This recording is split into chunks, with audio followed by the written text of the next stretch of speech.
Jesús 6,000 fariseos solamente allí en ese lugar. Generalmente se cree que el partido formal de los fariseos comenzó después de Isaías. Sus antecedentes, sin embargo, van hasta Nehemías, cuando los judíos regresaron de la cautividad. Así que estamos mirando que Jesucristo está hablando con estos fariseos y escribas, los cuales le preguntaron.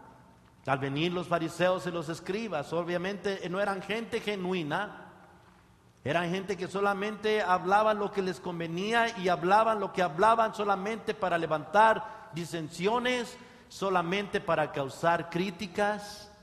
Hoy en día se conoce mucho eso como chisme.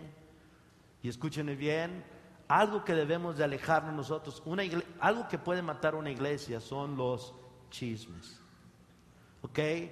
Una iglesia debe estar limpia y debe de ser genuina, fuera de todo chisme. Hay personas, yo no sé, hay personas que no te asisten a una célula, no le hablan a nadie de Jesucristo, no van a alcanzamientos, no vienen a eventos a la iglesia, pero esas personas tienen una alta facultad de decir a otras personas lo que ellas saben y quieren que todo mundo lo conozca, y eso es chisme.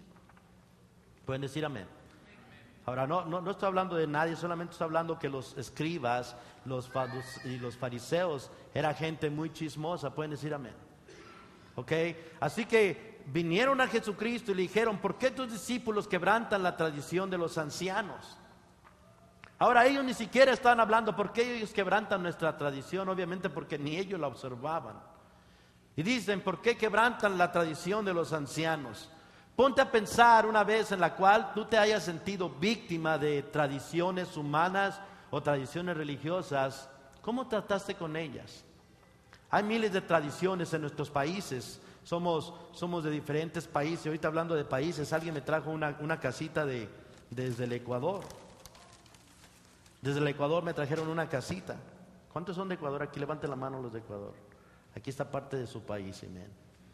Yo la semana pasada vine de Colombia y traje una casa de Colombia, amén. Bueno, ya me trajeron una casa del Ecuador, amén. Pero quiero decirte, en esas casas, en esos lugares, había gente que tenían tradiciones. Y en muchos de nuestros países tenemos diferentes tradiciones de nuestros abuelos, y no necesariamente tienen principios bíblicos esas tradiciones. Let me have some monitor, please. Un poquito más de monitor. En cada país hay diferentes tradiciones diferentes que ustedes y yo seguíamos. Por ejemplo, yo en Guadalajara, yo soy tapatío, y de Guadalajara, cada año había una observación, y esto es llevar guirnaldas a la Virgen de Zapopan. Llevar guirnaldas a la Virgen de Zapopan. Bueno, yo era pandillero en mis días de juventud y siempre cargábamos manoplas y cadenas y el fajo y todos greñudos. Pero éramos bien devotos nosotros a esa tradición. Que ese día siempre agarramos a toda la pandilla, y éramos más de 100 pandilleros ahí en la colonia La Ciudad Perdida. Ahora imagínate, La Ciudad Perdida. No había luz, no había pavimento, y el río de Agua Negra corría ahí cerquita. Pero ese día lanzábamos la voz a todos porque teníamos que cumplir con una tradición. Esto de ir a llevar guirnaldas a la puerta de la Virgen de Zapopan. Pero no era más que para puro hacer relajo nosotros. Era para puro robar, tomar, hacer cosas que hacíamos cuando jóvenes, 17, 16 años, amén. Y esa era una tradición que seguíamos cada año, amén. En las kermeses solamente íbamos. ¿Cuántos saben qué es una kermés? Levanten la mano los que saben kermés. Los de México quizás lo sepan. Pero en la kermés nomás íbamos a cotorrear, nomás íbamos, en vez de aventar huevos con confeti, aventábamos huevos de veras. And I'm sorry, ok, pero de veras, a ver a quién le cae. Salíamos, algunos están acordando, ¿verdad, hermano Carlos? De que hacíamos eso, y algunas veces le tiramos el huevo a las muchachas aquí arriba. Éramos tremendos, pero esas eran tradiciones que seguíamos en las kermeses, porque ya aprendían que el torito, y luego ya aprendían el gran castillo, y ahí estábamos todos, y los buscapiés, y Todas esas cosas para nosotros eran una tradición que teníamos que estar allí.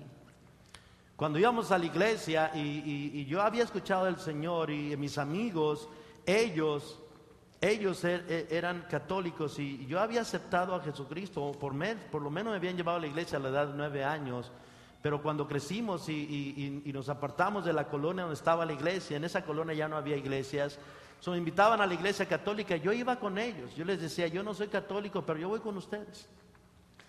Me recuerdo que llegamos ahí a una esquina, estaba bien llena esa iglesia católica, y llegamos a una esquina, y esa esquina nosotros le llamábamos la esquina de los rudos. Y cuando venían a levantar la ofrenda decíamos, ya vienen a cobrarnos el estacionamiento. Y nomás íbamos a mirar a las muchachas, imagínate, 16 años, con escuinclas de 14, 15 años allí.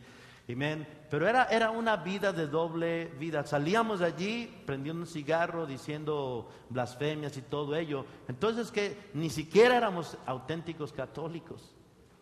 Y muchas de las veces, escúchenme, esto no ha pasado desapercibido hoy en día en la iglesia también.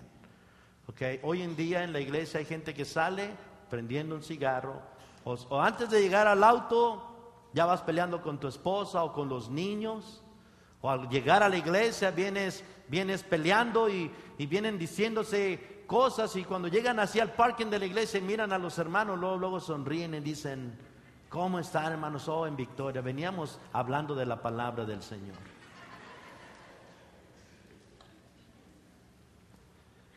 Y los escribas y fariseos continuaban predicando, ¿por qué tus discípulos no se lavan las manos cuando comen el pan?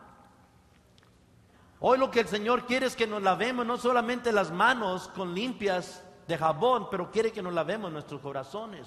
Que no utilicemos nuestras manos para hojear una revista obscena. Que no utilicemos las manos con el control remoto para mirar programas televisivos obscenos. Que no utilicemos las manos para robar lo que no nos pertenece. Que no utilicemos las manos para golpear a nuestra esposa. Que no utilicemos las manos para maldecir. ¿Y cuántos saben que a veces no maldecimos con la boca, pero maldecimos con la mano? Con las manos, hoy en día hay señales de las manos que son para maldecir. Está como aquella persona que no le gustaban que le dijeran canica, y su amigo le dijo canica, y el canica le puso una moreteada al amigo que le dijo canica, y después ya que lo dejó todo moreteado, se levanta y le vuelve a decir canica. Y el canica vuelve y lo vuelve a golpear otra vez, por segunda vez, y luego otra vez se levanta y dice canica, y lo vuelve a golpear y lo deja tirado, y desde allí de tirado le vuelve a decir canica.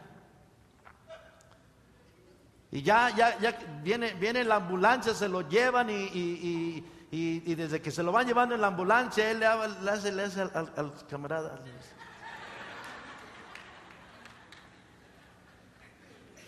Canica. Con las manos, Dios quiere que usemos manos limpias, pero para poder abrazar la gente, para poder levantar manos limpias cuando levantamos en oración al Señor, para apuntar con manos limpias a algunas personas, porque hay personas que apuntan a otros, pero sus manos están también todas llenas de suciedad, llenas de pecado. Nuestras manos pueden ser para animar a otras personas con manos limpias. Nuestras manos pueden ser para dirigir el camino a otra persona también con manos limpias. Pueden decir amén. Pero la historia continúa en el versículo 3, respondiendo Jesucristo les dijo, porque también vosotros quebrantáis el mandamiento de Dios por vuestra tradición. ¿Por qué también ustedes? Jesucristo les contesta una pregunta invertida con otra pregunta. ¿Por qué también ustedes quebrantan el mandamiento de Dios por vuestra tradición? Ustedes también lo están haciendo. En otras palabras, ustedes no están tan limpios tampoco. En otras palabras, ustedes no cantan tan mal las rancheras. Jesucristo estaba diciendo, el que esté limpio de toda culpa, lance la primera ¿qué? No la primera canica, ok, la primera piedra. Jesús les dice, Dios mandó diciendo, honra a tu padre y a tu madre, y el que maldiga al padre o a la madre muera irremisiblemente. Pero vosotros decís, cualquiera que diga a su padre o a su madre, fíjense bien esta palabra, ¿ok? ¿Lo está leyendo en su Biblia? A ver, levante la Biblia.